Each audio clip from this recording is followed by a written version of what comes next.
Thank you so much for joining us. I'm so happy to have you back on the show. So today's episode takes us to December of 2006. George Bush is president, and his Department of Justice is under some hot water. So what exactly happened? Well, on December 7th, 2006, Bush's Attorney General, Alberto Gonzales, fired 7 U.S. attorneys in a midterm firing. Like, these people were in the middle of their time in office, and Gonzales fired 7 of these U.S. attorneys. So what exactly does a U.S. attorney do? Well, the Department of Justice is really big, and so their operations are divided among 93 districts or something like that across the country. And so there's a U.S. attorney for each of these districts, and they basically help carry out the Justice Department's operations in each of these locations. And they are assisted by assistant U.S. attorneys who basically do the meat and potatoes work of the Department of Justice in those jurisdictions. And so they are political appointees. And generally, at the start of every new administration, they actually do get fired or end up resigning for the president, the new president, if they're from a new party, to appoint new U.S. attorneys to all the various roles across the country. So there's no craziness in the idea of firing U.S. attorneys. But what happened in this situation was that Gonzales fired these U.S. attorneys, providing a reasoning that was not necessarily true, saying that they did not have great job performance. Raised a few eyebrows, because we would later find out that they actually had really good job performance reviews. Like, they were actually doing a pretty good job at their job. So Gonzales's decision to fire these people was a little confusing. And mind you, this was not something that was directed by George Bush. In fact, there was a law that was passed that actually empowered Gonzales to take this decision, because whereas if a president fired and appointed a new U.S. attorney, he'd have to go through the Senate, the Attorney General could relieve a U.S. attorney and appoint a political, or, a temporary appointment, but someone that wouldn't have to go through Senate confirmation unless appointed by the president. So essentially gave the Attorney General a little more authority than the president. So anyway, this happens on December 7th, and there's a lot of outcry because people are a little confused, understandably, like what is going on? House Judiciary Committee announced they would be launching an investigation into this impropriety, as what they were calling it, in January of 2007, so about a month later. And in that investigation, and throughout that whole process, questions and allegations began to emerge that the reasoning for firing these people, the dismissals, were politically motivated. Ooh. So they were politically motivated allegations, motivated, targeting attorneys who were either investigating Republican politicians or not pursuing cases or investigations against Democrats aggressively enough. Specifically, there were allegations, not founded, and that's what the conclusion of these U.S. attorneys were as well, that there was voter fraud being committed in some sense by Democrats, but that was not found to be true, and they didn't investigate it, and Gonzales, I guess, was not happy about it, and so they were relieved because, in a sense, they were not aligning with the Bush administration's political agenda. And you'd think that an attorney general that gets accused of this is going to defend themselves, and you were right. They would defend themselves, and Gonzales did. He defended himself to Congress, said that there was no wrongdoing. But at the same time, there was a lot of controversy because a lot of people that worked very closely with Gonzales were calling it quits. So Gonzales's chief of staff resigned in March of 2007 amid the controversy. White House liaison to the Department of Justice quit. Deputy Attorney General quit. Gonzales kept defending the findings, but later admitted that mistakes were made in the handling of this whole situation. Gonzalez testified before the Senate Judiciary Committee as well, and still said that he was not going to back down and that he was going to keep defending what was going on. But clearly there was an issue because one by one, these people were leaving their offices that were working very closely with the Attorney General.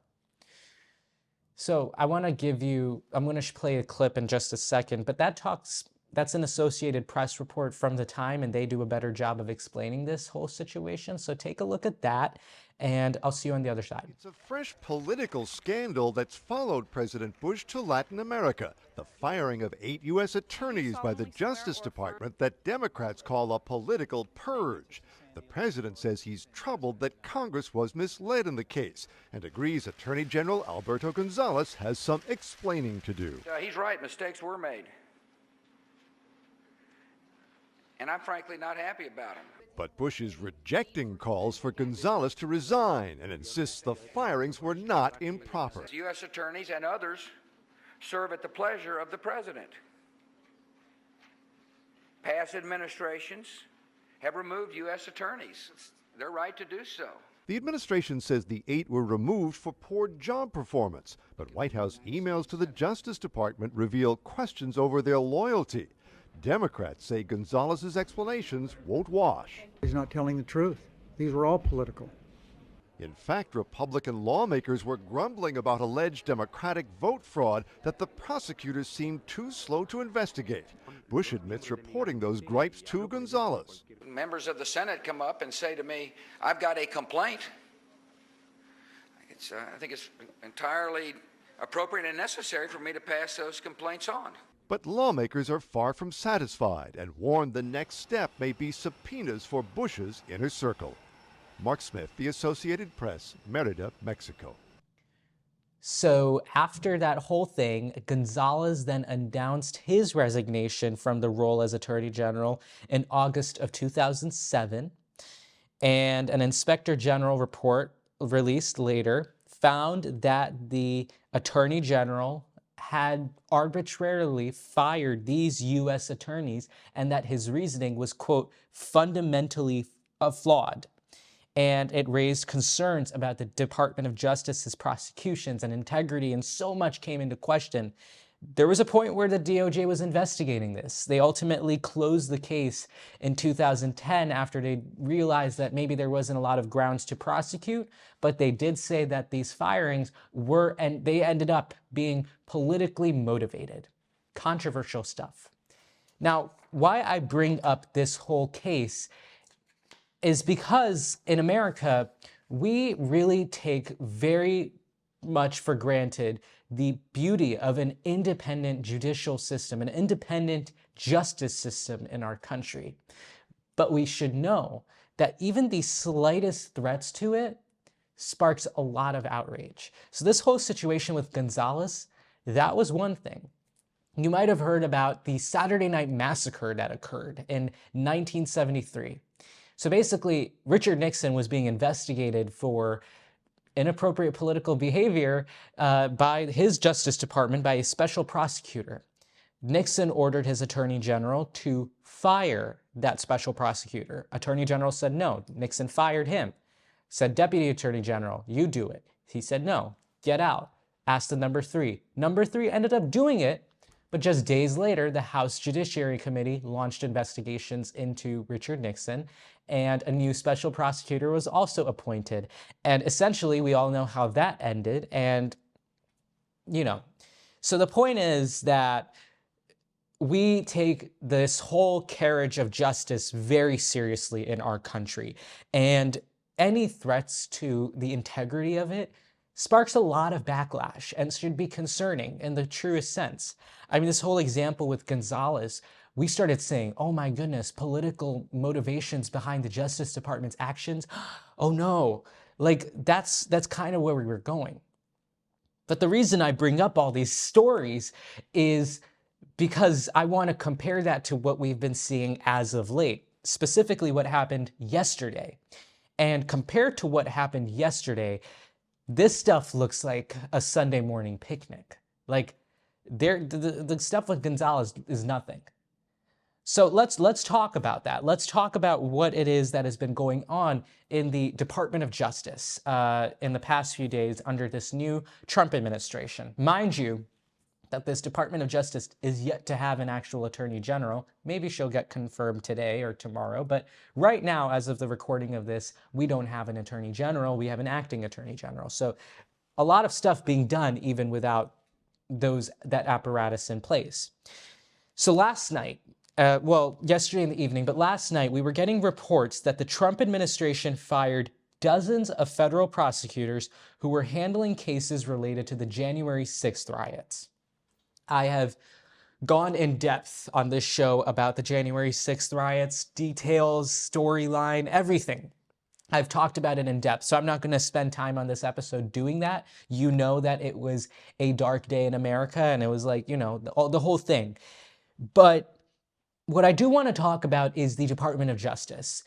After Trump left office, after doing January 6th, the Department of Justice launched investigations into 1,500, 1,600 cases around people who were involved in this riot.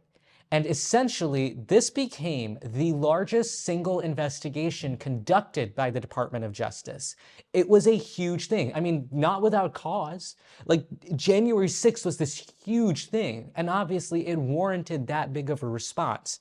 So the Department of Justice was investigating what it is that was going on in all of this. And so 1,500 cases get opened, and they convict people, and the systems of justice work. We had people going in for sedition. We had people going in for obstructing Congress. We had people going in for hurting police officers because police officers were hurt that day.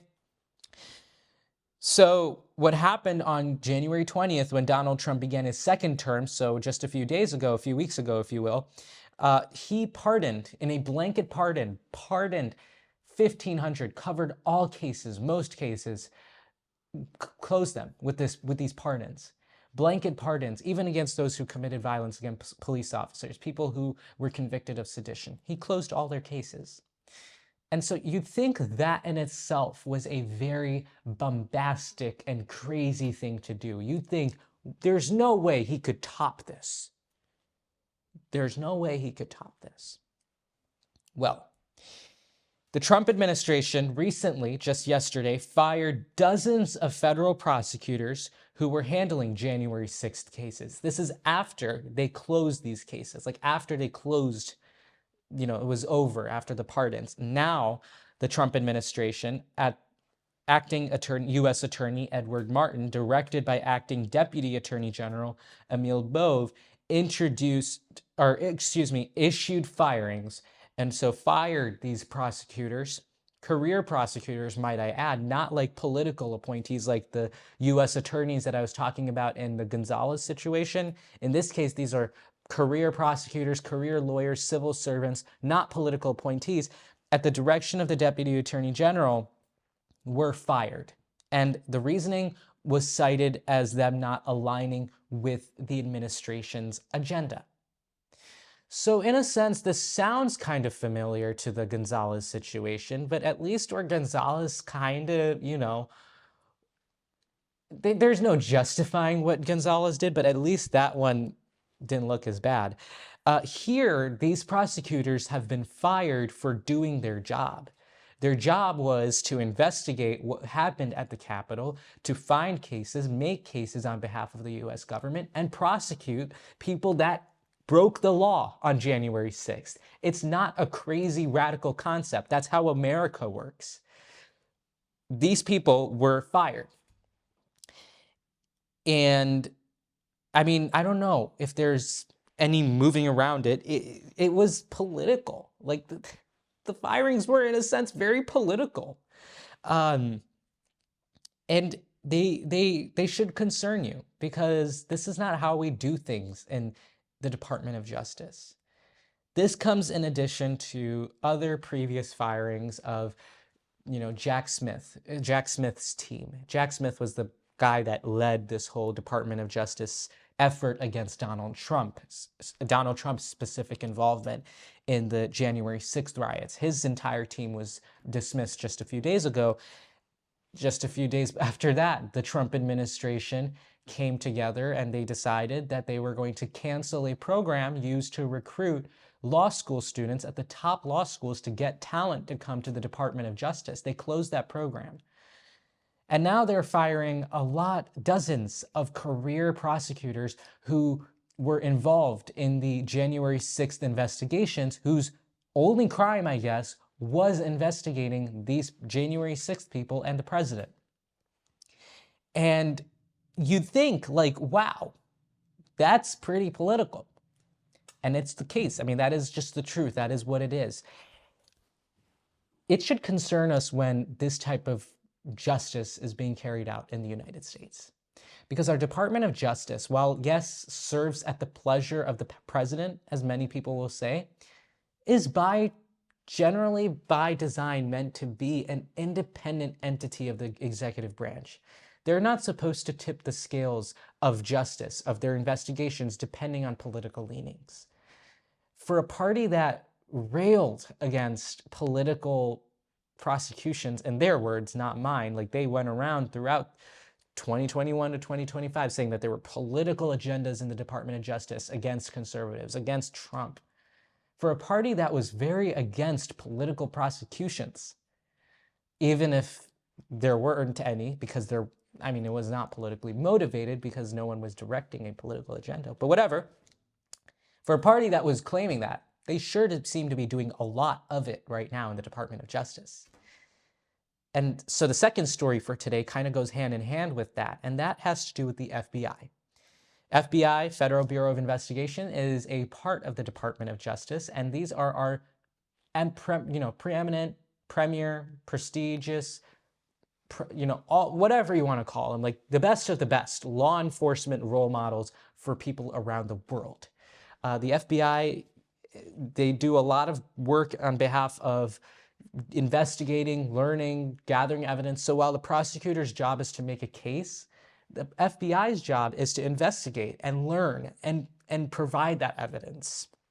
So what happened with the FBI in this package deal against the Department of Justice's prosecutors is that the Trump administration fired, again at the direction of the Deputy Attorney General Emil Bove, the FBI saw 6 senior executives forced out of the Bureau for their January 6th investigation efforts. It's forced departure. Either you quit by a certain time or you're forced to retire or something like that. You're going to be fired. I don't remember the details, but essentially they are being forced out.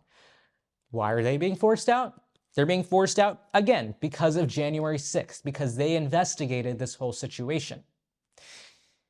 And it's really sparked debate about this administration's effort to have independent law enforcement in this country.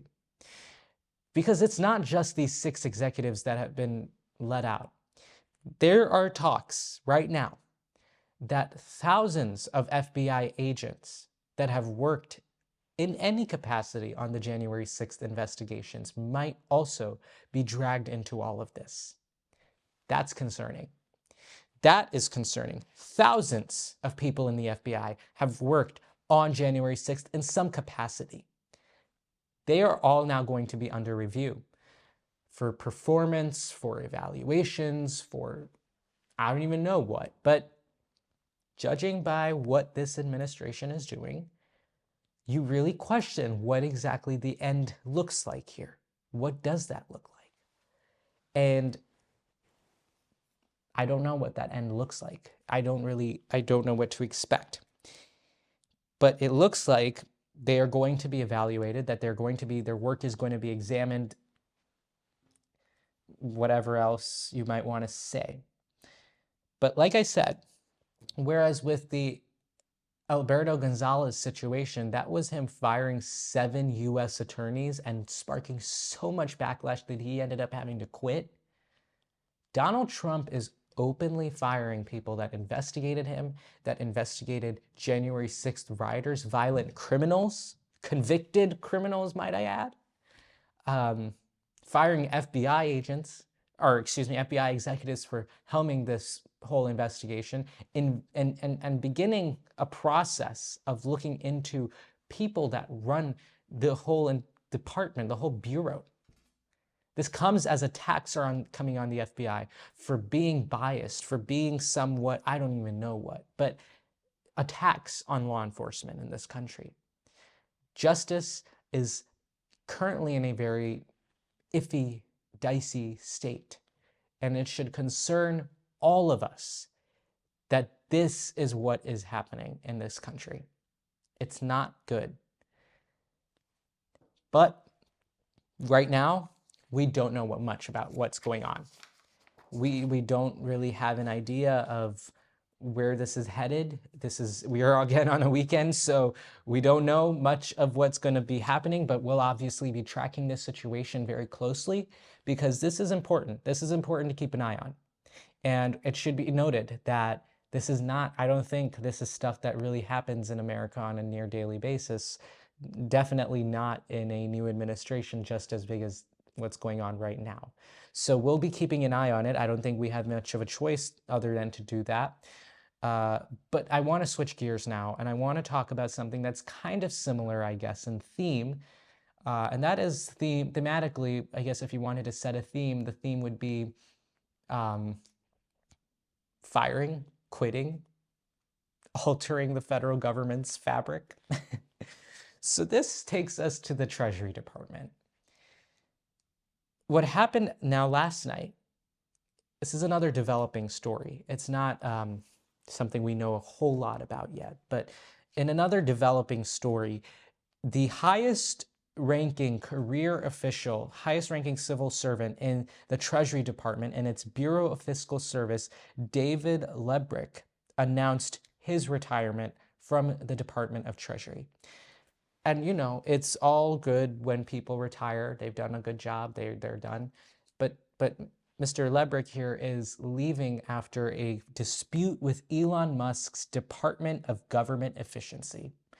Now, I said that in the last episode that we would somehow get our way back to, you know, Doge and Elon Musk. But yes, in a clash with Elon Musk and his little pet project, the Department of Treasury's highest ranking civil servant, who was actually serving as acting Secretary of Treasury before Scott Bessent was confirmed, he quit. So what happened exactly? Basically, the Department of Treasury has this payment system that it uses to basically conduct 90% of the US government's payments, about 90%, $5 trillion, not a lot. And Lebrick's office and his jurisdiction generally oversees that series of payments. And it consists of all sorts of things. And, you know, we kind of are familiar with this payment process because just this week, the Trump administration, under a very arbitrary directive from the Office of Management and Budget, decided they were going to pause all payments from the federal government, which resulted in chaos because Medicare, Head Start, food stamps, and so many other programs were put at risk and were put in question because people didn't know if they were going to get those payments. So we are very intimately familiar now with that process after the events of this week. So the guy that's responsible for this, he had a dispute with Musk's team because they wanted to somehow pause payments. Because don't forget, Doge's entire purpose, even though there are literally jobs that exist in the federal government that look for waste, Doge's purpose is to find waste and inefficiencies in the US government and root it all out.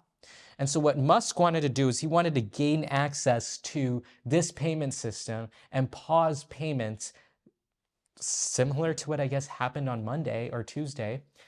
And I don't know. I don't know exactly what they wanted to do, but they wanted to find issues and stop the payments, stop the inefficiency right at the root.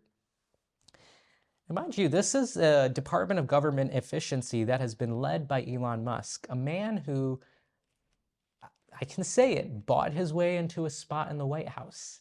He is someone who has an office in the Eisenhower Executive Office Building, someone with a government email, someone who has the close ear of the President of the United States, who also happens to be the richest man in the world, has a lot of business interests in a lot of aspects with the US government. he gets to control a lot of stuff. And I guess the president can hire whoever he wants, but is it the president hiring him or him hiring the president? I don't know. But Elon and his Doge wanted to basically pause the payments. They wanted to stop the payments from happening. This is a quote from a Treasury Department person involved and familiar with this who said, quote, "They seem to want Treasury to be the choke point on payments, and that's unprecedented." The person said that it's not the Bureau's role to decide what the payments are. Their point, their purpose, their job is to, quote, "just make the effing payments happen." The purpose of them is to make the effing payments happen. So Elon Musk decides, rolls into the department and says, "Give me the keys, give me the password. I want access to this payment system. Give it to me now." They said, "No, we're not gonna, we can't do that. We can't do that because our job is not to decide what payments we pause. Our job is to just make sure they happen." But ultimately, Lebrick, after this whole dispute, and actually after what happened with the whole federal government is freezing payments controversy and fiasco, said that he's quitting. He said, "I've had enough." Some news that just came in right before we started recording. New York Times is now reporting that Elon Musk now has access to the payment system following this standoff. So now Elon Musk does actually control payments, like his Department of Government Efficiency. Maybe they don't control payments, but they definitely have access to them.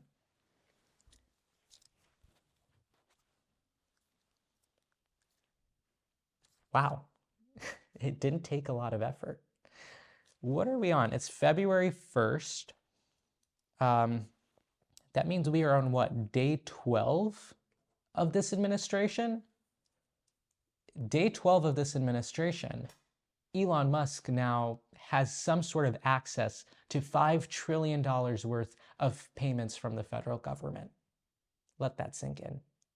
Let that sink in.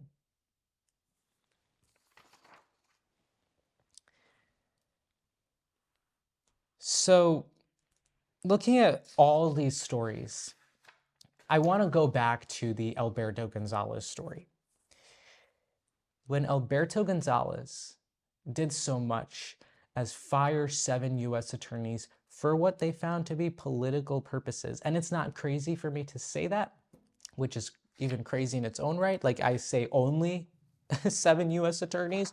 When Alberto Gonzalez did that at the time he did, he ended up having to resign because what he did was so unacceptable.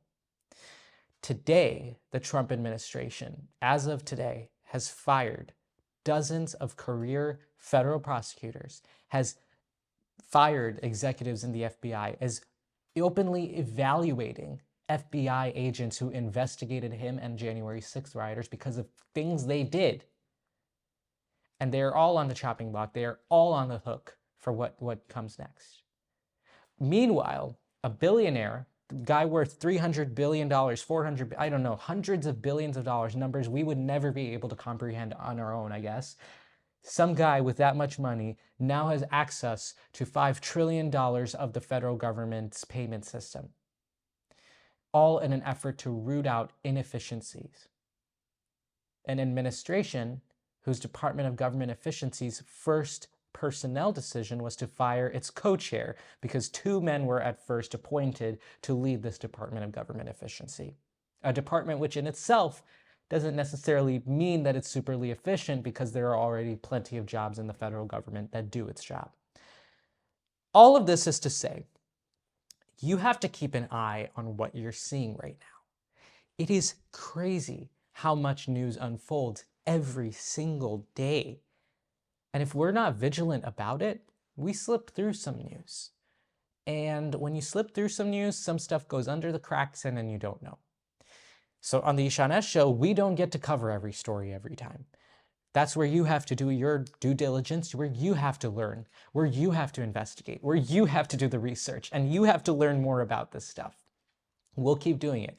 So if you have any stories that you would want me to cover, leave them in the comments below.